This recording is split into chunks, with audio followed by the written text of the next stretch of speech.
Olá, minha amiga, olá, meu amigo, tudo bem contigo?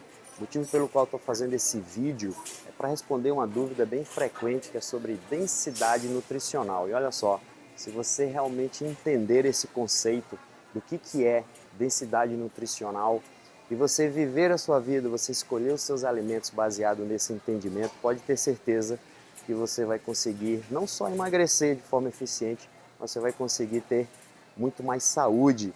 Hoje eu estou aqui no melhor lugar possível para bater um papo contigo sobre densidade nutricional, que é o supermercado. Estou aqui com minha esposa, ela está ali na frente escolhendo os alimentos densos em densidade nutricional, né? E é assim que a gente escolhe a nossa alimentação. Mas o que seria isso então?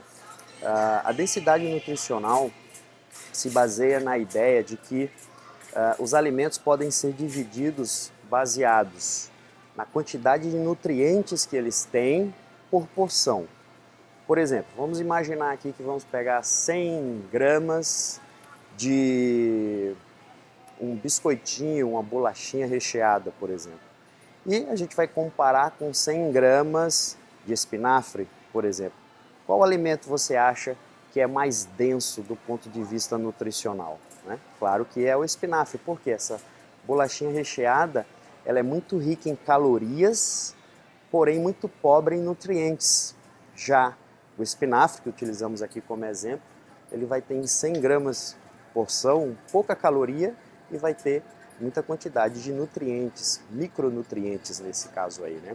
Então essa é a ideia. Se você já começou aqui a pegar o conceito, você vai entender que todos esses alimentos aqui, ó, eles são ricos em densidade nutricional. E o que seria isso? Comida de verdade, né? Se você já entendeu aquela ideia de que a gente tem que, na verdade, descascar mais e desembalar menos, você já está começando a entender o que é densidade nutricional, você já está vivendo a sua vida, escolhendo seus alimentos baseado nesse conceito, que vai ser muito bom para a sua saúde e a saúde da sua família. Oi, amor, dá um alô aí pro pessoal. Não. Batendo um papo aqui sobre densidade nutricional. Ela é meio acanhada, tá? Não se preocupa não. Mas deixa eu mostrar uma coisa pra vocês. Deixa eu ver a barriguinha aqui, amor. Ela não engoliu a melancia não, tá, gente? O que acontece é o seguinte. Doutora Fernanda aqui, minha esposa linda, maravilhosa, ela tá grávida. Então, agora mesmo é que a gente tem que ir. A gente já era assim, a gente sempre escolheu nossos alimentos baseados em densidade nutricional. Mas agora a gente tem um motivo mais forte ainda, né? Não é porque ela está grávida que ela deve estar se permitindo comer tudo que ela quer. Ela tem que escolher alimentos densos do ponto de vista nutricional. Claro que aí a gente às vezes dá uma escapulidinha, porque isso faz parte, na verdade, faz parte. Se a gente segue a maior parte do tempo uma rotina alimentar onde os alimentos são baseados em comida de verdade, claro que a gente pode eventualmente se permitir comer um alimento que a gente gosta muito, mas que não tem aí tanto poder nutritivo. Existem aí mais em torno de 3 escalas para poder definir o que de fato é um alimento alto em densidade nutricional. Algumas um tanto questionáveis, porque algumas são baseadas muito na ideia de que o vegetarianismo seria uma alimentação mais saudável. Algumas escalas, vamos dizer assim, um tanto tendenciosas. Não há nada de errado os alimentos do ponto de vista nutricional. Os vegetais, eles são realmente muito ricos, né? Quando a gente para pensar do ponto de vista de micronutrientes. Porém, a gente tem que pensar o seguinte, quando a gente avalia a densidade nutricional, a gente tem que pensar na questão não só de micronutrientes, mas de nutrientes essenciais. Ou seja, a gente precisa ter micronutrientes na nossa alimentação, mas a gente precisa ter ácidos graxos que são essenciais. Essenciais significa o quê? Que o nosso corpo não consegue produzir esses nutrientes. Então a gente precisa adquirir isso a partir da nossa alimentação. Existem também os aminoácidos essenciais, ou seja, são algumas fontes aí de proteínas que a gente tem que ingerir para poder ter acesso, para oferecer ao nosso organismo esses aminoácidos que são essenciais, ele não consegue produzir isso. Então quando a gente para analisar dessa forma, somente os vegetais não é a melhor opção. Eles devem sim ser incluídos na nossa alimentação, do ponto de vista nutricional eles são muito bons, mas a gente deve incluir algumas gorduras boas, são ácidos graxos essenciais, por exemplo, peixes gordos, como o salmão, o arenque, a sardinha, para que a gente tenha ômega 3, né? O EPA, o DHA desses peixes são bem importantes. Claro que a gente pode suplementar também, mas isso aí é um motivo para um outro vídeo.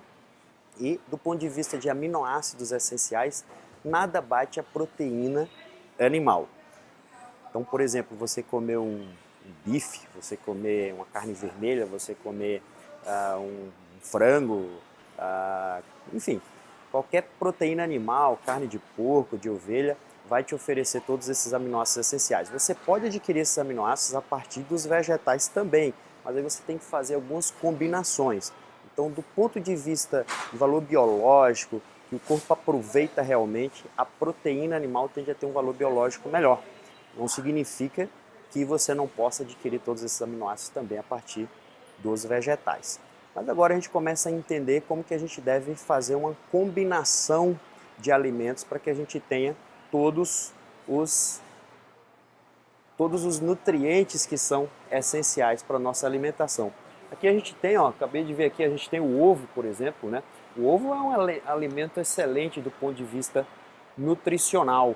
A gente tinha mostrado ali bastante os vegetais, né? A gente vai encontrar no supermercado também alimentos que têm uma densidade nutricional muito baixa, por exemplo, isso aqui, refrigerantes, né? Isso aqui está fora. Aqui é bem legal, a gente tem aqui acesso a umas castanhas, macadâmias, isso aí é interessante do ponto de vista nutricional.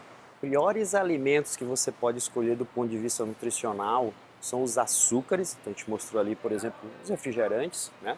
E as farinhas. Então olha só o que a gente tem aqui, A gente tem aqui pãozinho, pães, enfim, tudo isso aqui. O que a gente tem? Uma farinha que era um grão, foi passado num processo de refino e agora ficou apenas um produto de alta energia, ou seja, ele é calórico e com pouquíssimo nutrientes. Isso é tão verdadeiro que a farinha branca ela chega a ser tão ruim porque os poucos nutrientes que ela poderia ter, ela perde no processo de refino. E aí, muitas vezes a indústria tem que pegar e tem que adicionar alguns desses nutrientes para tornar essa farinha um pouco mais nutritiva. Uma dica importante quando você estiver no supermercado é fuja daqueles corredores do meio. Normalmente naqueles corredores você vai ter um monte de alimentos que não tem nada do ponto de vista nutricional, né? Que são aquelas bolachinhas, os biscoitinhos, né? Vá mais para a lateral, onde você vai encontrar frutas, verduras e as carnes, né? Aqui a gente tem um alimento bem bom do ponto de vista nutricional, né? Que é o salmão, né? Fonte de ácidos graxos essenciais. Se bem que a gente hoje em dia tem normalmente acesso a um salmão de cativeiro, que ele é baixo em ômega 3. Mas aí é um motivo para um outro vídeo, onde entra a questão da suplementação. Tá faltando aí a gente ir para a parte das carnes, né? Eu sempre passo por essa parte do supermercado, que é onde tem as carnes, né? Carne está muito presente aí na minha rotina alimentar. Aqui é muito ruim, né? Os piores, O que é que achamos aqui? Achamos o açúcar, né? Então, muito ruim do ponto de vista nutricional. Esqueça isso. Você não precisa disso na sua rotina alimentar. Se você tem na sua casa um açucareiro, joga isso fora. Isso não precisa fazer parte da sua rotina alimentar. E chegamos aqui, num lugar bem interessante, que é onde temos as carnes, né? Então, aqui a gente vai ver se vamos levar alguma coisa ou não. E é isso aí, meus amigos. Chegamos aí ao final desse vídeo mostrando o que seria uma alimentação rica em densidade nutricional. É uma coisa que você não pode esquecer, claro, é a água, né? Do ponto de vista nutricional, ela não é densa, mas é o nosso melhor combustível. Conta aí pra mim o que você achou desse vídeo. Te ajudou? Deixa aqui nos comentários, gostaria de te ouvir. Se você tiver sugestões para um novo vídeo, só me dizer aí. Valeu? Um beijo no seu coração, até o próximo vídeo.